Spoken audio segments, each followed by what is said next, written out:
Genesis Apocryphon is written in Aramaic, not Hebrew. Wow. And it's a very, very long, elaborate paraphrase.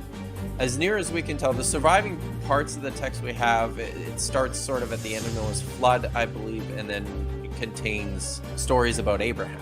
Scholars tend to think that it probably contained like the whole of Genesis. One of the famous stories in the Genesis Apocryphon of Abraham into Egypt and being afraid of what Pharaoh is going to do when he discovers his astonishingly beautiful wife Sarah. In the Bible text, he concocts this plan of lying to Pharaoh and telling him that no, she's not my wife, she's my sister, because he's worried that Pharaoh is going to kill him. And in the Genesis Apocryphon, they invent this whole backstory about how Abraham has a dream before even going to Egypt. God gives him this vision, and Sarah's radiant beauty just exploded.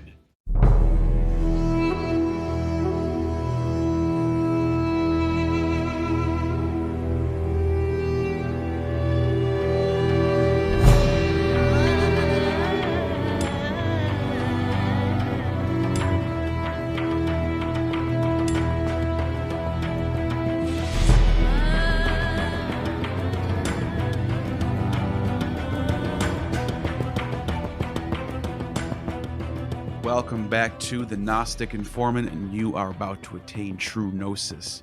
And today I'm doing a promotion for Dr. Bart Ehrman, and there is a class coming up. It is a course for $34.95 on February 25th, all about the book of Genesis. The topics include who wrote the Pentateuch, the Bible and morality, case studies from the patriarchs, Abraham, Isaac, Jacob, and Joseph, history or legend. Did Genesis borrow its stories from other cultures, myth, science, and how it all began, and mysteries and meanings of the Pentateuch? And the link is in the description. And that's a course that's like college level material that you can get for $34.95. Really valuable stuff right there. And with me joining today is Dr. Kipp Davis. How's it going, Dr. Kipp? Hey Neil, it's good. How are you? Good. And I wanted to bring you on because we're talking about Genesis, and your area of expertise is the Dead Sea Scrolls. And if I'm not Yes. mistaken, there are some scrolls that include Genesis, but not only Genesis, the Genesis Apocryphon. Yes. Genesis was very, very popular among the writers and the collectors of the Dead Sea Scrolls. So there's numerous copies, individual copies of the Book of Genesis found in the Dead Sea Scrolls. I believe it was either the somewhere along the lines of fourth, fifth, or sixth most popular book based on just the counts of individual manuscripts. And several of these manuscripts are really, really interesting. I'll show you a picture here just of one to give you an example. So here, can you see my screen? Yep. Okay.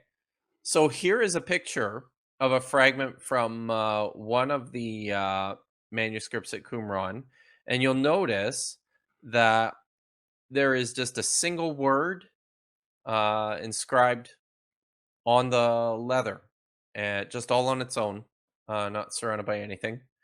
This is the word Bereshit, which is the Hebrew title for the book of Genesis. And this is a fragment from a scroll, a Genesis scroll, which actually just contains the title, which is pretty exciting. And it's one of only, I believe it's four manuscripts in total uh, in the Dead Sea Scrolls, which has preserved the actual title. So, and this would have sort of when you rolled the scroll up, this would have appeared on the outside, so that you could just pick it up and look and say, "Oh yeah, that's what I'm looking for. I'm looking for this scroll on the Book of Genesis." Oh, So that's pretty exciting. A couple of other things. I'm just going to stop this. sure. So, a couple of other things of interest we find in manuscripts of Genesis from the Dead Sea Scrolls are um, the presence of. So, there's two copies of the Book of Genesis at Qumran that also contain um, the Book of Exodus. So these were very very large scrolls that contained at least these two books, and one of them was written entirely in Paleo Hebrew, which is the ancient Hebrew script. And we tend to think that that the writers and the collectors of the Dead Sea Scrolls liked using this script to provide something kind of a special feel of authenticity or antiquity. Mm, So they would write in the Paleo Hebrew script as opposed to the much more common square Aramaic script as a way to convey this special status and this type of antiquity.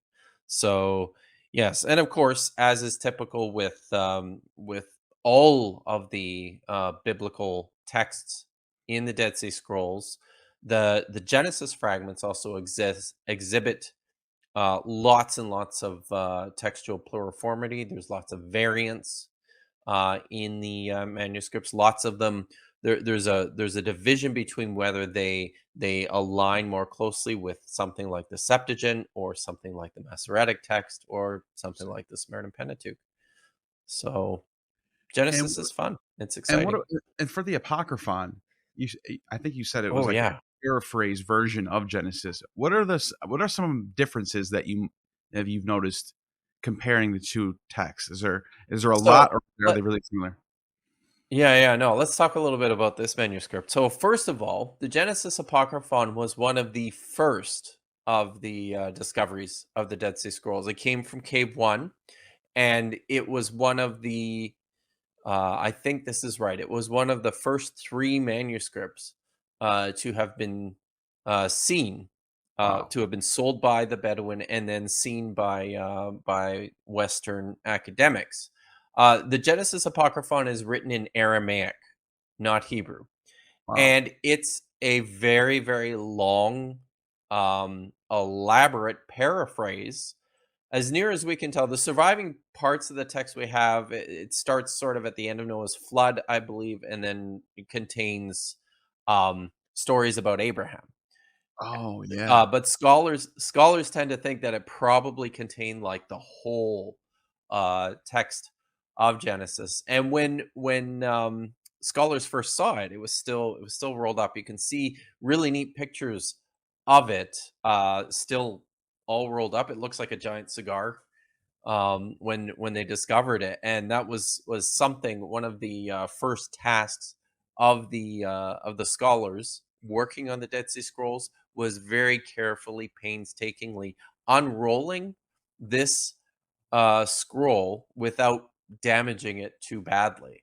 Wow. So, and then once they unrolled it, they revealed, this was very exciting because it revealed that there was this really dynamic interpretive tradition within early Judaism, which is also reflected in some other places. Like the Genesis Apocryphon looks similar to some of the things that are happening in some of the Targums. I believe it's Targum Pseudo Jonathan is a very very fluid um, paraphrase of the Pentateuch, and it will stop at a complicated part of the narrative and then go into great detail about some things that might be unspoken. So Yeah, at the heart of it, the sure. Apocryphon it's an apologetic work. But one of Oh, its intentions is to work out problems in the biblical text. And I'll just nice. quickly give an example here. Um, so one of the famous stories in the Genesis Apocryphon is the story of Abraham going into Egypt and being afraid of what Pharaoh is going to do when he discovers his astonishingly beautiful wife Sarah. So he comes up in the Bible text. He concocts this plan of lying to Pharaoh and telling him that no, she's not my wife. She's my sister because he's worried that Pharaoh's going to kill him and steal her and add her to his harem. So, you know, in this story, Abraham comes out looking like a bit of a coward, and he's doing something unethical by lying. And this was problematic for the Second Temple Jews. So in the Genesis Apocryphon, they invent this whole backstory about how Abraham has a dream before even going to Egypt. God gives him this vision, and in the dream, there's like a palm tree, and then there's like a bush, and I offhand, I'd have to go back and look, and I don't remember the details, but Sure. basically through this dream, God was communicating to Abraham saying, look, if you go into Egypt, you're going to be in big trouble. Wow. And so you need you need to do something about this. And Abraham's first solution was just to sneak Sarah across the border, so that nobody would see her. So he puts her in a box, and then they're stopped.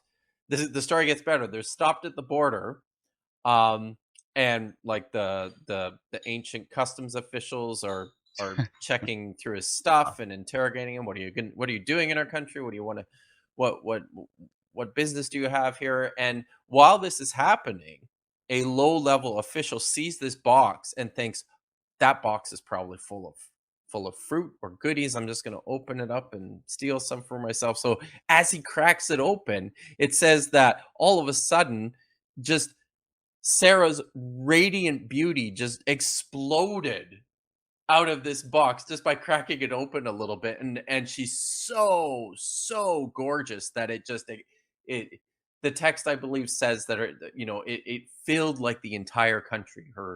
This What? vision of her beauty. Oh yeah, it's crazy, That's so crazy stuff. strange. So You know, I had some one or two of my teachers would describe this story as like early Jewish um pulp pornography, or wow, it's pretty wild stuff. fascinating.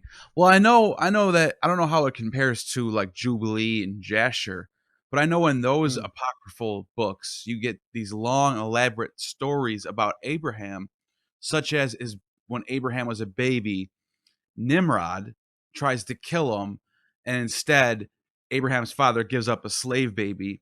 The slave baby gets killed. They think it's Abraham, but Abraham lives.